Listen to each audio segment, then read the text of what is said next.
Summer concert season is here, but not every music artist is seeing success on the road. A handful of stadium tours have been canceled or changed by big name stars. Jennifer Lopez canceled her upcoming concert dates, saying that she wants to spend more time with her family. And the Black Keys dropped their stadium tour in favor of shows at smaller venues. So here to discuss why we're seeing this shift is Bill Werde. He is the director of the Bandier Music Business Program at Syracuse University. Thank you so much for joining us. So this is really interesting. I never really sort of clued into this trend, but then once I started to dig in further, I thought, yeah, this is really happening. Is this sort of like a post-pandemic live music cooling? Well, I think when you look at the time period immediately after the pandemic, the first year or two, there was a fever for people to get out to live shows. We're all cooped up and we've missed our music. It is still the case. If you think about the live space as a top tier, middle tier, and bottom tier, it is still very much the case that the top tier shows are still doing quite all right.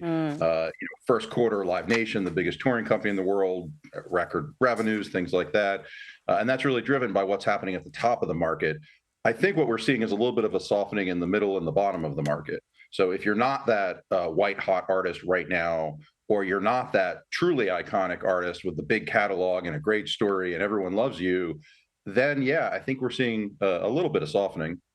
So, okay, so then if you're a big artist like a Beyonce, and clearly, people spent a lot of money to see Beyonce and Taylor Swift, they were willing to fork over that money. I wonder if part of it, too, is they spent so much money last year that they're like, hold on a minute, my budget can't take this. Yeah, that is a real theory. People will talk about the Taylor factor. That all the music fans out there, they've already spent all their money.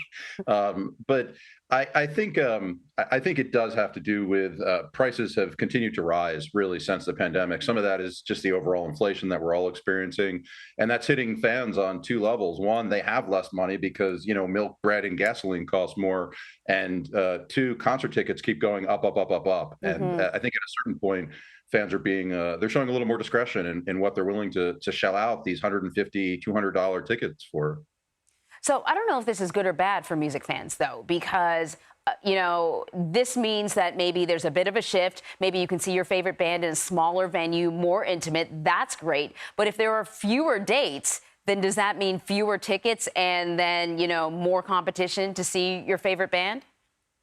Well, generally, the magic of the touring industry is artists and their teams are really trying to calibrate everything perfectly so the right number of tickets are on sale. Obviously, that's very difficult math to get right, and it involves a lot of factors.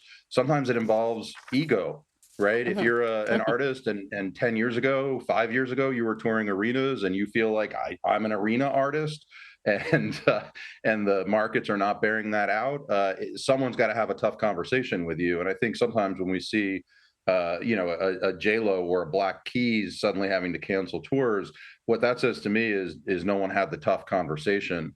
But there is I think a trend towards, especially like in local scenes, fans taking advantage of more affordable local artists, smaller venues, things Yeah. like that.